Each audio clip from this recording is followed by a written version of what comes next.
Hello, and welcome to our annual Human Light celebration. I'm Felicia Castillo Powers in Nashville, and I'm so excited to share today's program with you. Over the years, Human Light has become my favorite holiday. It's a seasonal holiday that's perfect for this time of year that I can participate in with my whole heart.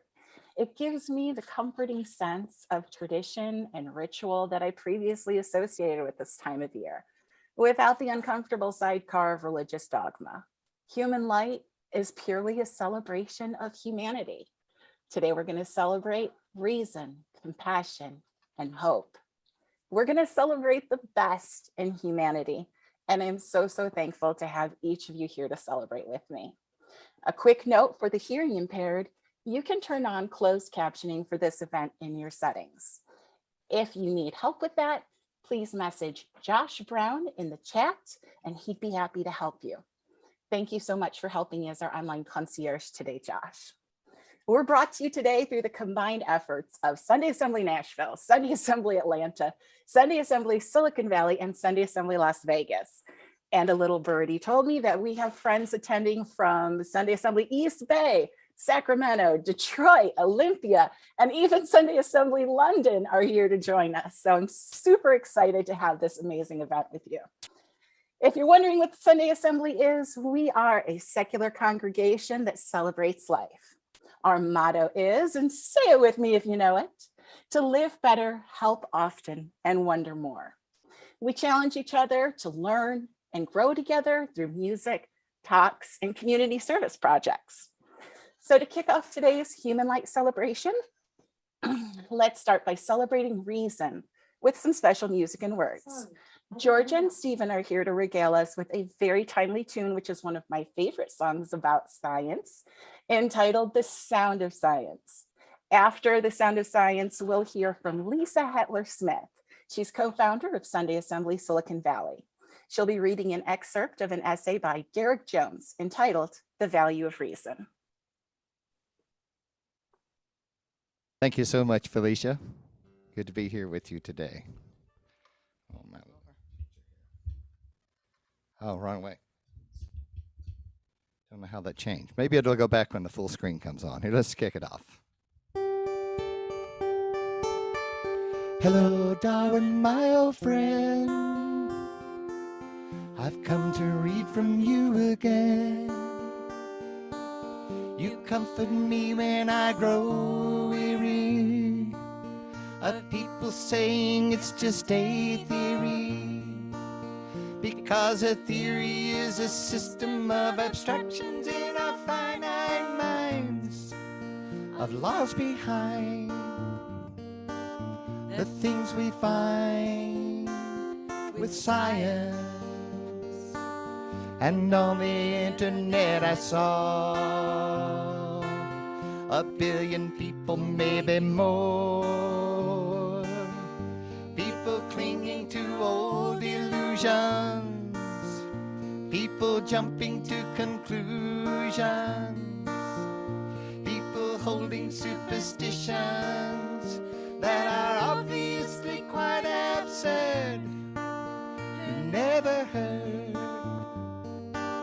a single word of science. I really think they ought to know how a disease like cancer grows. How did we learn how we might treat it? I really think one day we might beat it. 'Cause it won't be by taking sugar pills or standing on one leg for hours while eating flowers, but through the powers of science. If you have answers and you're sure they're better than what came before, make your hypothesis and test it. Take your results that you've collected, and then you write them in a paper and submit it for peer review. That's what we do to check what's true in science. And the people stood and prayed. They said our faith cannot be swayed. They have their views and they won't move them. They have their truths and they won't prove them. They will take the words of the prophets over fossils that were really found beneath the ground.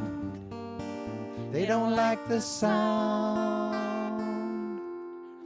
of science.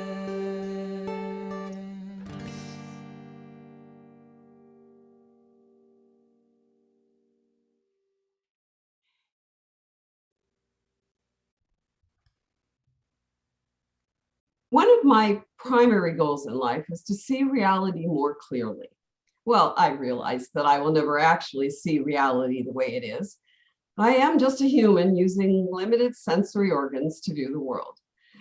And I am, and always will be, oblivious to much of the nature of the universe.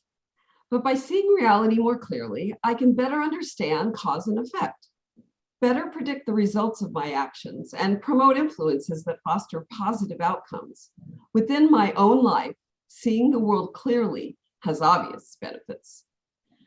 More importantly, I think a driving goal of everyone should be to see the world more clearly. Well, how can we do that? With reason. By reason, I mean rationality, logic, and critical thinking. Here's a working definition. Reason is the process of checking assumptions and intuitions against reality. Well, we all have intuitions, the way our minds think the world is. Reason is the process of using experiments and observation of cause and effect to better match your intuitions with reality. This process is incredibly chaotic. This process is incredibly important. It's chaotic too, because our intuitions are often wrong. Worse than that, we are liable to get attached to our intuitions, no matter how far from reality they are. Reality can be chaotic and unpredictable, but humans hate chaos and unpredictability. We want things to make sense. We want to understand the world. We want to trust our intuitions. This desire can blind us to evidence that contradicts our intuitions. It can make us unreasonable. We hold on to a view of the world and we discount the evidence that contradicts it. It's scary to be wrong. So we protect ourselves from this anxiety and make irrational justifications to make our intuition fit. We do it subconsciously. This can be detrimental to individuals because if you think the world works in a way that it really does not, you are at risk of being blindsided and unprepared to deal with reality. However, the real problem with false intuitions is on the larger scale. False intuitions lead to everyone on Earth living in different realities. We all share a similar view of reality for societies to function extraordinarily well, all things considered. But the failures that come from our inconsistencies are catastrophic. Wars, bigotry, climate change, suicide, terrorism. Failing to see reality clearly can have dire consequences. Religious beliefs, nationalities, political ideologies, race, gender, and other identities can skew our intuitions. By seeing everything through the lens of an American or a woman or a Republican, the filter of identity gets in the way of seeing the world clearly. We can get caught in the trap of tribalism and only listen to those who have the same identity and share the same intuitions. We may even hate or fear those who are unlike us and see them as other, while bolstering confidence and support of our own tribe. The results can be devastating. Reason is a solution to the problems we face because it is the process of reforming ideas to better fit reality. It only works when we can relinquish attachments to our ideas and accept evidence that contradicts our views. If we could all give up the beliefs that give us security in exchange for a view of reality the way it is, humanity could slowly converge towards a common reality.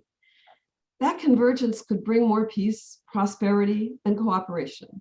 Convergence will always be a process, one where we will never reach a finish line, but evolutionary constraints almost certainly preclude all reality the way it is. But our reason is our best path forward towards that convergence.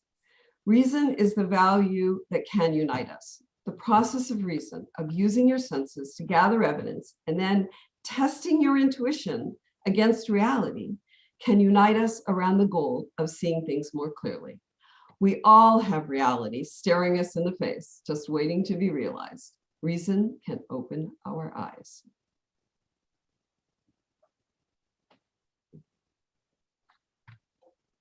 Oh, that was some good stuff. Thank you so much to Stephen and Georgia and Lisa. That song was amazing. Snaps for that. And that reading was so, so timely. I know, especially dealing with everything we are in the world right now, I struggle with tribalism too. And that way of thinking and using reason is something that I'm really going to keep in mind. The second tenet of Human Light is that it's a celebration of compassion. So Ashley Hall will be sharing their story about how she's trying her best to live out our shared value of compassion. Afterwards, our friends at Sunday Assembly Silicon Valley have made a video, recorded a song together for us to sing along with. And I'm pretty sure you'll know most of the words. So here's Ashley to tell us her trying my best story.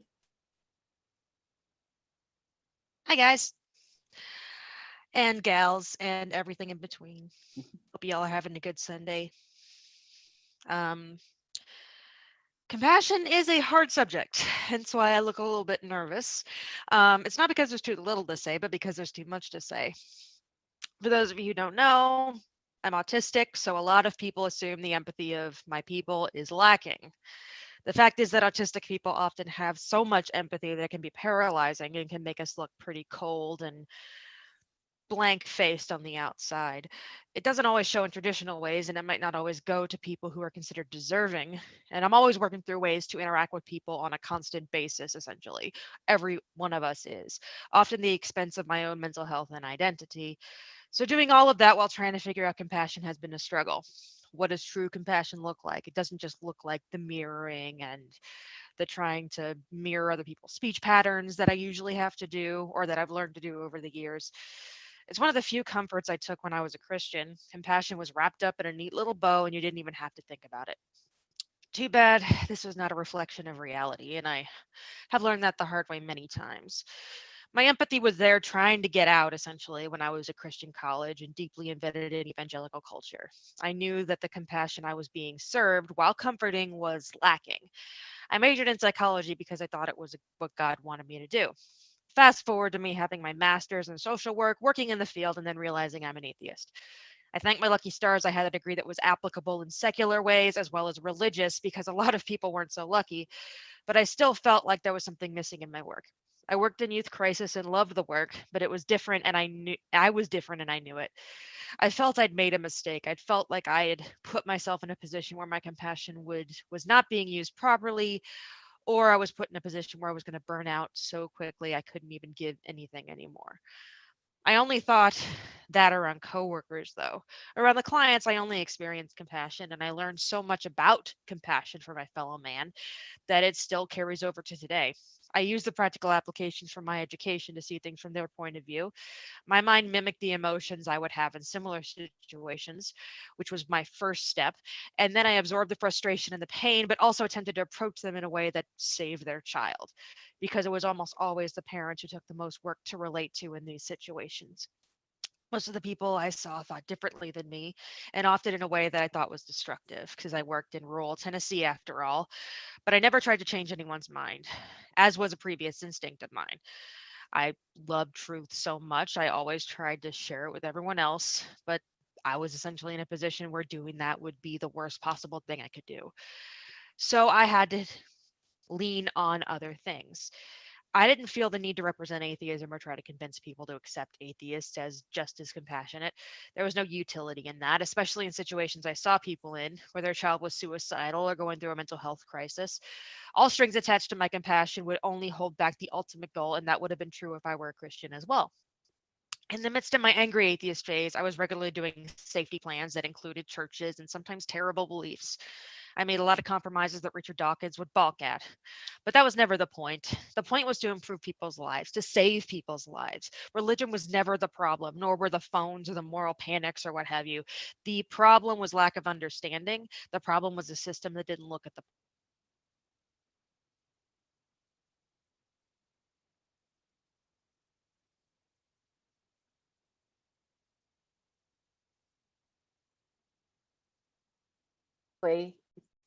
I think we've and honestly, that's what anyone needs at all times. There's a reason why the evangelical world tries to convince their adherents that everyone else is evil enough to murder fully grown babies and would turn into an evil one world government the second the Christians are raptured. It's because they want people afraid to get those human needs met outside of the group, because that would be a game changer.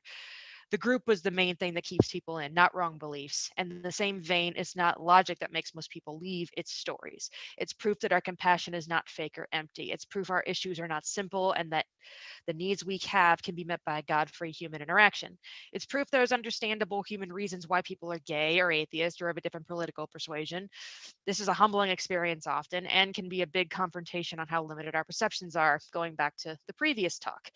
If the people I served knew I was an atheist, they would see everything I did with suspicion and fear. My compassion wasn't real because compassion without Jesus was tainted.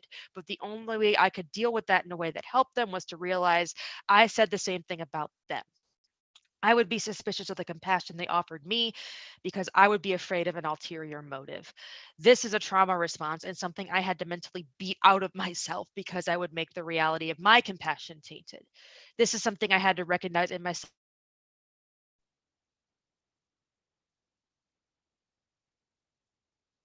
Oh, looks like we might have a tech glitch. We may have lost Ashley. Oh no.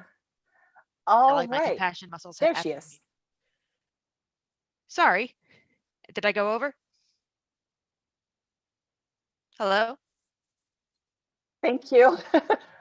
We had lost your feed for a sec and Oh they no. popped over to me. I'm sorry. It was just a few seconds that we missed. I apologize. Okay, I'll continue from this spot then. I'm sorry about that. Great. I don't know what All happened. good. So I don't say any of this as a blueprint of how others should act. Everyone has their own baggage and needs to work through that on their own. I'm not in social work at the moment, and that's made me feel like my compassion muscles have atrophied in a lot of ways. I find myself slipping into similar group mentalities, and I dislike it because that's the comfort zone for humans in general. And I have to keep that one goal in mind whenever I interact with others and try to keep those muscles going. The goal of preserving life and reminding people of the common humanity that we have. I don't say that to have a cheesy, empty both sides way, because standing up for my values is equally important to me, particularly in protecting the marginalized and not spreading harmful garbage that makes their lives harder. Don't let anyone tell you that compassion for others requires a compromise in your values. And of course, people who do say that don't require your energy. The responsibility should not be just on us to have all the compassion. And if that's the case, it's best to walk away, because part of compassion is taking care of yourself and not letting yourself get so burned out that you can't even interact with people, which I have been in many situations, so I know. Because finding the common needs we have, basic compassion, listening, material help, and meeting them is the best we can, is the key to getting through any of the things we're going through. And I'm reminded of that with the recent tornadoes. There was a lot of God talk, but there was also a lot of practical work, a lot of practical things that are being done. And to me, that's, no matter how much people talk about God, I know what it really is. That's humanity taking care of each other in an imperfect world where freak things can happen all the time. Now, granted, I'm not perfect at this. There's no real perfection regarding this at all. That's really the key to compassion, is not focusing on being performative or making it look like we have all the answers. In social media age, that's a strong instinct for pretty much everybody, and me, myself included. But we need to remind ourselves that we don't have it figured out, and that to have compassion in ourselves and to normalize that. And this might put us at a political disadvantage, but I'm not going to go to my grave thinking about the political advantages I created. I'm going to think about the people whose time on earth was improved by me, no matter how small that is. And part of that is looking back on what I've been through, my instincts, and what I've learned from all the people around me, from schooling and from everything else, whether Christian or secular, that what we have in common is our humanity. And that's what I'm going to keep in mind going forward.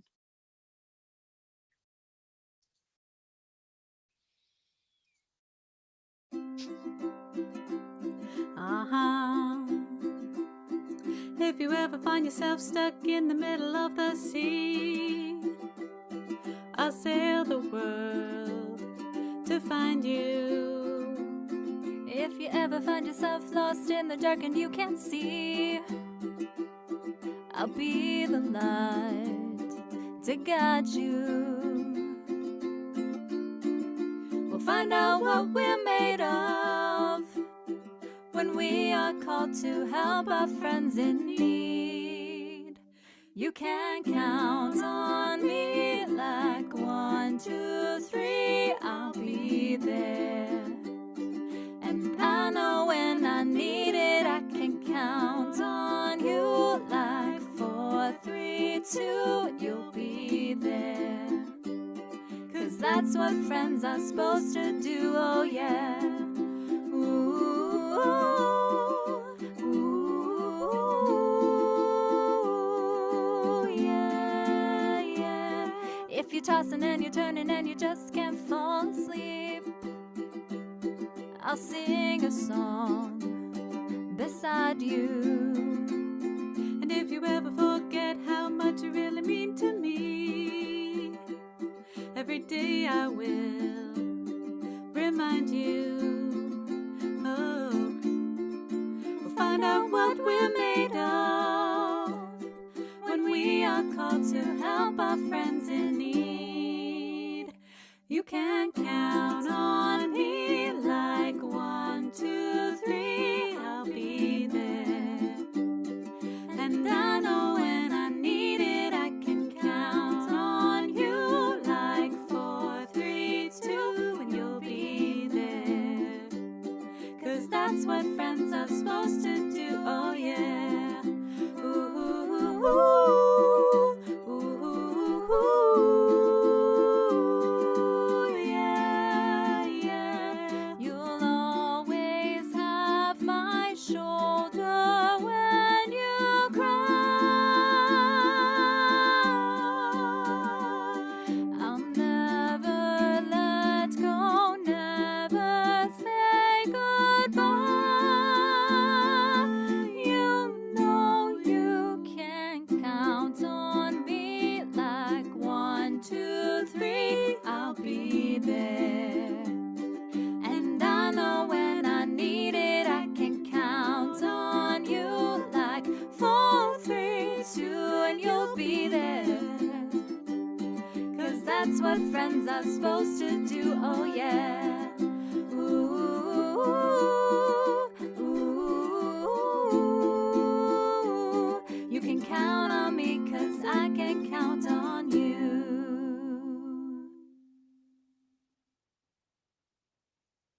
Thank you so much for that, both Ashley and Silicon Valley. It feels so special to share this moment with our friends from near and far away, especially right now when we almost stay apart to stay pandemic safe. I just want to say that I miss you guys so much. And that's all I'm going to say because I'm not going to cry on camera. The third tenet of HumanLight is hope. And the concept of hope means something so much more to me after leaving the church.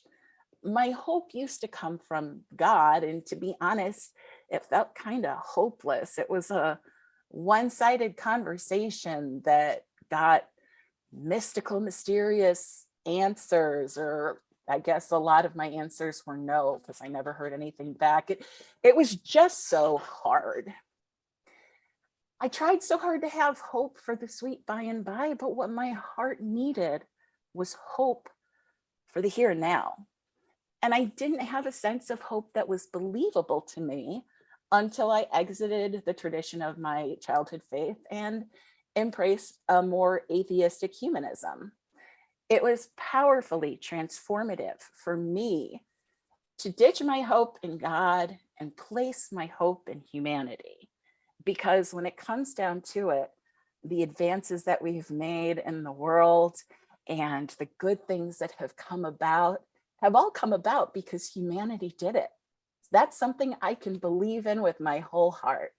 So here's Heather Kinley to talk about some of the reasons why we can have hope of our own, and even as non-believers. And then Loie and Joel Murray will come to lift our hearts with a cheerful tune about hope. Hello all. Data used in this presentation is from research done by renowned author and Harvard psychology professor, Steven Pinker. It's not uncommon to hear folks say things like, what's this world coming to? Or the world is going to hell in a handbasket. But is that really the case? Or do we need to focus more on what's going wrong? Or do we tend to focus more on what's going wrong rather than appreciate what's going right? Does pessimism sometimes eclipse hope? Franklin Pierce Adams said, nothing is more responsible for the good old days than a bad memory. You can always fool yourself into seeing a decline if you compare the bleeding headlines of the present with the rose-tinted images of the past. But consider these statistics. For most of human history, life expectancy at birth was around 30. Today, worldwide, it is around 70, and in the developed parts of the world, more than 80. 250 years ago, 1/3 of the children in the richest countries did not live past their 5th birthday. Today, even in the poorest countries, that fate befalls less than 6%. 200 years ago, 90% of the world's population subsisted in extreme poverty. Today, fewer than 10%. The annual rate of war-related deaths has declined from 22 per year for every 100,000 people in the early 1950s to only 1.2 today. We have never been safer than we are today. Over the last century, we've become 95% less likely to be killed in a car crash, 99% likely to die in a plane crash, 95% less likely to be killed on the job, and even 89% less likely to be killed by an act of God, presumably not because God has become less angry with us, but because of improvements in the resilience of our infrastructure. And what about the quintessential act of God, the projectile hurled by Zeus himself? Yes, we are 97% less likely to be killed by a bolt of lightning. How about leisure? In the 19th century, Westerners worked more than 60 hours a week. Today, they work fewer than 40. Before the 17th century, no more than 15% of Europeans could read or write. Europe and the United States achieved essentially universal literacy by the middle of the 20th century, and the rest of the world is catching up. But do all these advances make us happier? The answer is yes. In 86% of the world's countries, happiness and life satisfaction has risen proportionately, with increases in GDP per capita. Given the measurable improvements in so many aspects of human life today, how have these facts been covered in the news? A tabulation of positive and negative emotion words in news stories has shown that during the decades in which humanity has gotten healthier, wealthier, wiser, and safer, the New York Times has become increasingly morose, and the world's broadcasts have gotten steadily glummer. The Onion captured that sentiment with the satirical headline, CNN holds morning meeting to decide what viewers should panic about the rest of the day. You never hear a journalist say, I'm reporting live from a country that has been at peace for 40 years, has seen dramatic reductions in crimes, treats all people equally, and has experienced an astounding rise in the prosperity of all citizens. The phrase, the theory of general negativity, describes how often we dismiss how much better things are today than they once were. Here's how one poet makes that point. While sitting on the tarmac at JFK on a flight headed out to LA, the captain announced a slight delay, and I heard a fellow passenger say, this was already a 5-hour flight. Why can't these jerks get anything right? We won't arrive till after 10 tonight. I have dinner plans, my schedule is tight. Then I recalled how the wagon trains once crossed the mountains and the plains, 6 grueling months through the snow and rain, fraught with hardship, danger, and pain. Some brave pioneers withstood the test, but some died by bullet, disease, or pest. Just a hat on a stick where they were laid to rest, while other travelers continued west. So I sat back in my airplane seat, content that soon, at 30,000 feet, I'd be sipping Cabernet and enjoying a treat, thinking this Southwest wagon train is mighty sweet. If we stop and take the time to assess the advances that the human race has made, it should restore our confidence that we are heading toward better lives for most of planet Earth's inhabitants.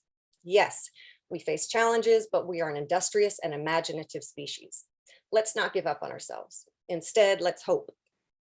Hope for all of us that we will continue to make our world better, and do your part. Help often.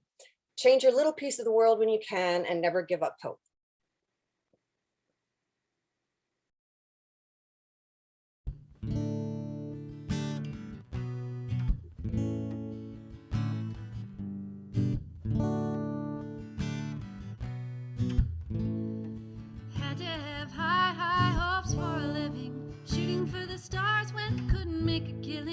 Didn't have a dime, but I always had a vision. Always had high, high hopes. Had to have high, high hopes for a living. Didn't know how, but I always had a feeling I was gonna be that one in a million. Always had high, high hopes.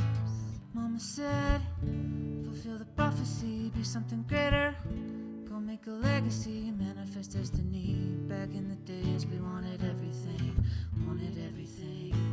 Mama said, burn your biographies, rewrite your history, light up your wildest dreams, museum victories every day. Wanted everything, wanted everything. Mama said, don't give up, it's a little complicated. All tied up, no more love, and I'd hate to see you waiting. Had to have high, high hopes for a living. Shooting for the stars when I couldn't make a killing. Didn't have a dime, but I always had a vision. Always had high, high hopes.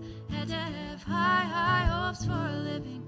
Didn't know how, but I always had a feeling I was gonna be that one in a million. Always had high, high hopes. Mama said, it's up for oddities, stranger crusaders. They never wannabes, weird in the novelties. Don't ever change, we wanted everything, wanted everything. Stay up on that rise, stay up on that rise, and never come down.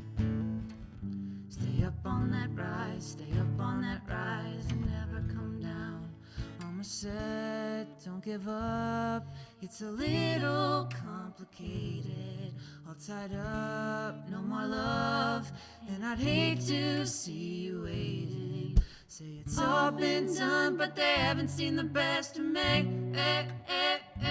So I got one more run, and it's gonna be a sight to say. Had to have high, high hopes for a living. Shooting for the stars when I couldn't make a killing. Didn't have a dime, but I always had a vision. Always had high, high hopes. Had to have high, high hopes for a living.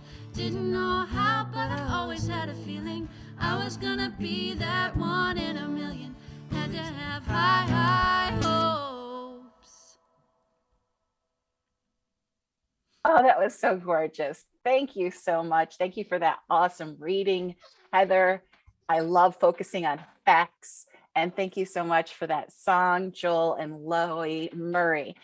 I got to tell you, if you are a fan of 90s alternative, please check out Joel's band, Morbid Orchid.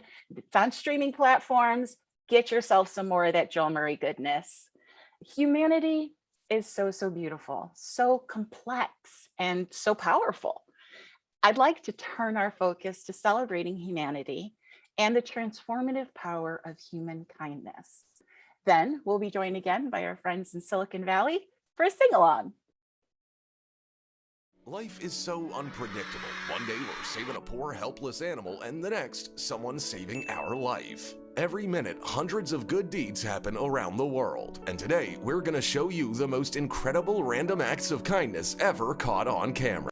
Gamer Dr. Lupo was in the middle of a 24-hour charity stream when he was given a check for $1 million from Twitch. The fundraising goal of $2 million for the Children's Cancer Foundation was immediately surpassed. This is $1 million from Twitch.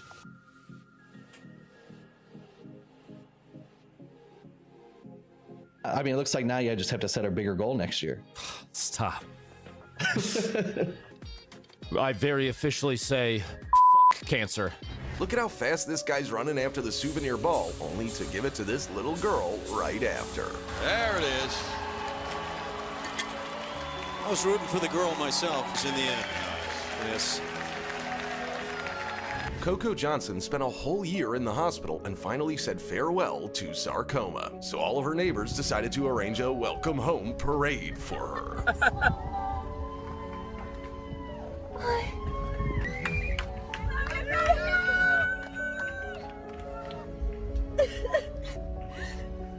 This professor was very upset when none of his students turned off their cameras in the last lesson, but suddenly all of them showed up on the screen and he couldn't hold back his tears.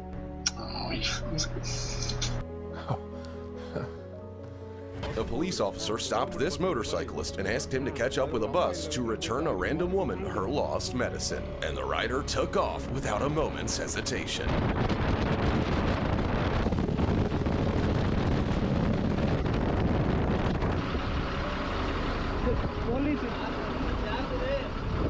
This wild lynx got caught in a trap, but it was lucky that this man decided to risk his own life to set it free. Oh look, that poor animal certainly wasn't expecting such kindness from humans. This teen found a wallet with $1,500 and decided to return it to the owner. He just left the wallet on the porch without taking a cent.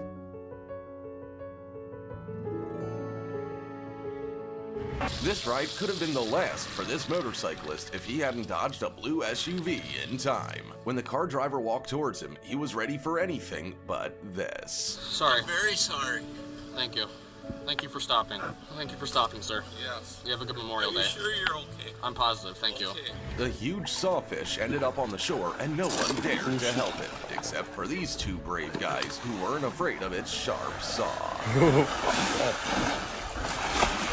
And this big guy is helping his little bro to get out of the floodwaters. This man went to his favorite barber shop to shave his head due to cancer, so his barber decided to support him in a very touching way. And then everyone who was there at that moment joined him. An incredible example of support. This married couple saw a turtle that had washed ashore. It was entangled in fishing nets and could hardly breathe. The man was barely able to cut the nets and set the animal free, while his wife burst into tears.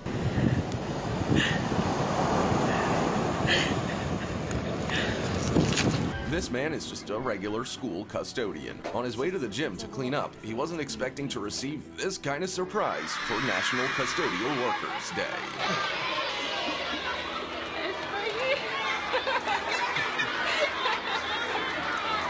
Look at how little it takes to make a whole bunch of strangers smile.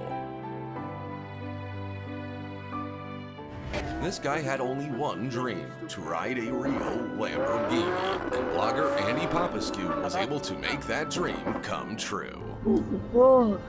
Pero să nu te sperii de mine, eu mă bucur ca și un copil. Eu așa mă manifest și foarte tare, râd foarte mult.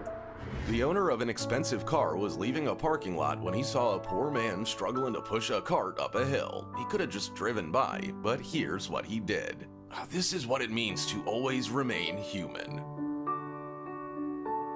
An old woman didn't have time to cross the road and was frightened when cars began to drive past her. Then, a scooter driver pulled over to make way for her. It only took a minute, but what a good deed.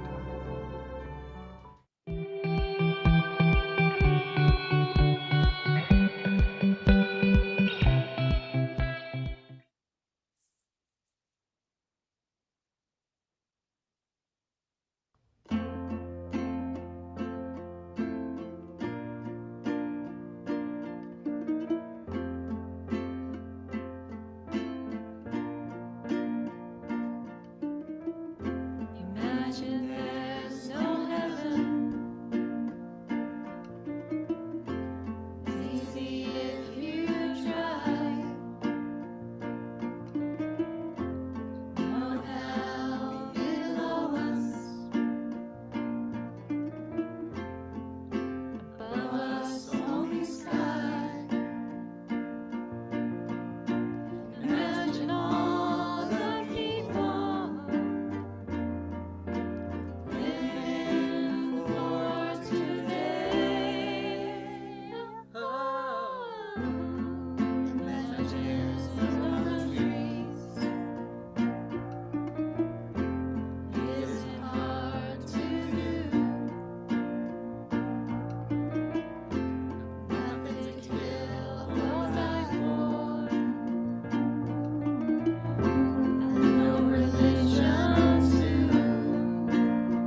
love that song. Don't you love that song? I love that song. It's a great one. Humanity has stepped up so much in the past 2 years. So many of us are here today because of the work of humanity. I myself am here today because almost 100 years ago, Frederick Banting invented insulin. And if I don't get my shot every day, I die. I owe my existence to the work of humanity. And furthermore, I believe that's what we're all here on Earth to do, to make the world a better place by being generous with our energy, our time, and our resources for the greater good. So Melissa Cook is here to join us to tell us about her story of doing some charity and helping out for the greater good in our community. Thanks, Felicia. And Sunday Assembly, we do a lot. We have monthly donations. We volunteer within our community. So pre-COVID, we had clothing drives. We had an annual Greenway cleanup. We stored food at Second Harvest several times. We did Nashville diaper exchange a couple of times. But my favorite was when we went to Safe Haven Family Shelter because I could see the people I was helping. This is a shelter in the Nashville area that houses family units, and they have programs to help the people afterwards. It's not just here's a bed, here's some food. They have programs to help them move on afterwards. Like there's moving day help, there's help to get them and stabilize their lives. So they have volunteers bring dinner and host like family time for the shelter. So Jeannie got us together. We did lasagna night the first time. So I go to the place with my zucchini lasagna because I don't cook that much and that's the best thing I know how to make. And so we went into, they have like a home kitchen area. So there's a big area that has, sink kitchen. They have a big island so we could place all the food there, serve it buffet style. But what I liked was that, there's a huge pantry section so that, and a cold storage area for each of the families that are there. So that way they could get food whenever they needed to. There wasn't like a set schedule. It was more of a home environment setting. So we were able to put the food out. I had my zucchini lasagna. We had Jeannie organized some other people to bring in side dishes. I know Julia made a vegetarian option because we didn't know what people ate. And then when the families came in, we were, helped the littles make up their place to sit at the table. And then we got to have a spot at the table with them and sit with them and talk about their day and communicate a little bit about what our organization was, that we weren't a church group, and just help that way. We went a second time and I can't remember if we made dinner. It was mostly the game night. We all brought board games, different age groups, because again, we're don't know who's there at the time. And we played charades and, really good teenagers. And then after a while, like the teens went off, they were too cool for board games. And I was attempting to help a 2 or 3-year-old and a 4-year-old play Star Wars Monopoly, which involved rolling the dice and moving the piece wherever they wanted it to, because they can't count and we're not here to teach them the rules. But, just seeing everybody and knowing that we were there to help people and seeing that what the end result of everything is just very satisfying. And hopefully in the future, we'll be able to do that again once, some COVID restrictions become easier to manage. Thank you. Thank you so much, Melissa, and our friends over in Silicon Valley for that Imagine song. I still have it playing in my head. I love it so much. This is now my favorite part of HumanLight.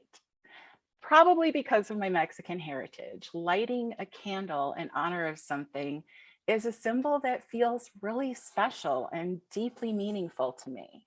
So we're going to light our candles in honor of reason, compassion, and hope with the light of humanity, which is represented by the white taper candle. First, Ross Llewellyn in Atlanta will light our candle in honor of reason. Then David Lyle in Nashville will light our candle in honor of compassion. And finally, Krista Alvey in Silicon Valley will light our candle in honor of hope. I light this candle in honor and celebration of reason. May humanity remain curious, skeptical, creative, and logical. Dada, I need your help with Kaden, please, right now. Krista needs some help. May the light of reason illuminate our path in life. May we as a community continue to discover truth as we wonder more about life, the universe, and our place in it.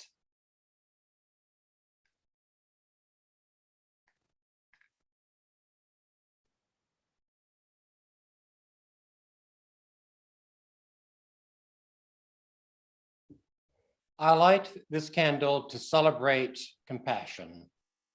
May we care compassionately for ourselves, one another, and our planet. May the light of compassion guide us through our lives. May our assemblies help often to make the world a kinder place.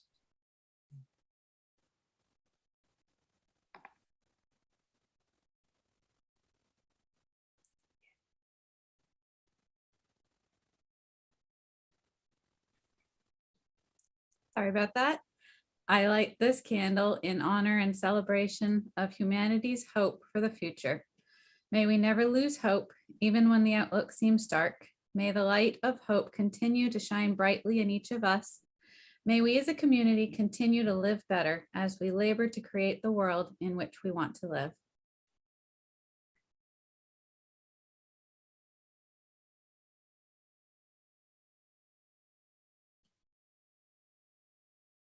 That was really beautiful. My heart feels so happy and full right now.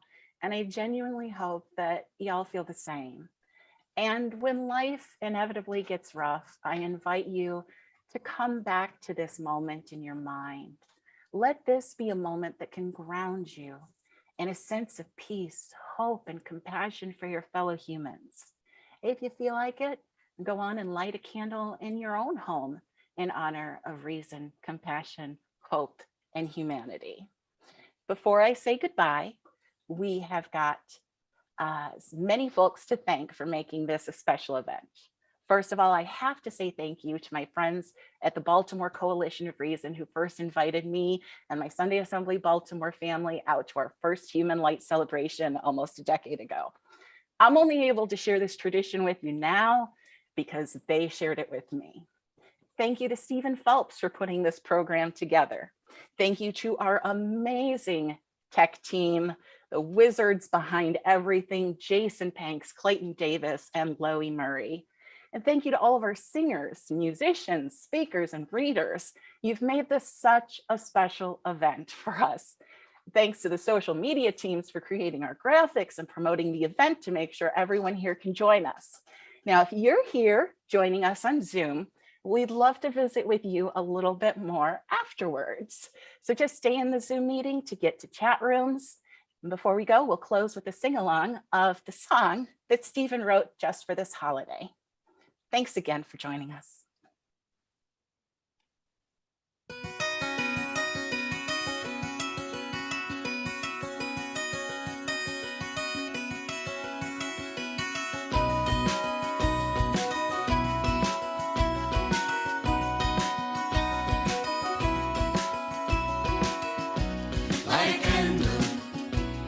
A candle for hope. And wherever you go, let it glow to vanquish the dark. Light a candle for compassion. And let kindness and love be enough to warm every heart. Light a candle for reason. Let it show you the way. One more for humanity, and let them shine on all the world today.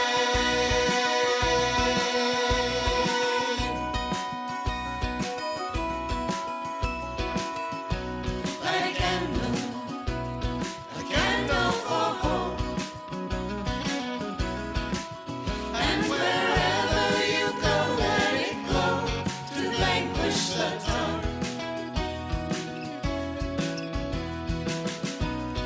a candle.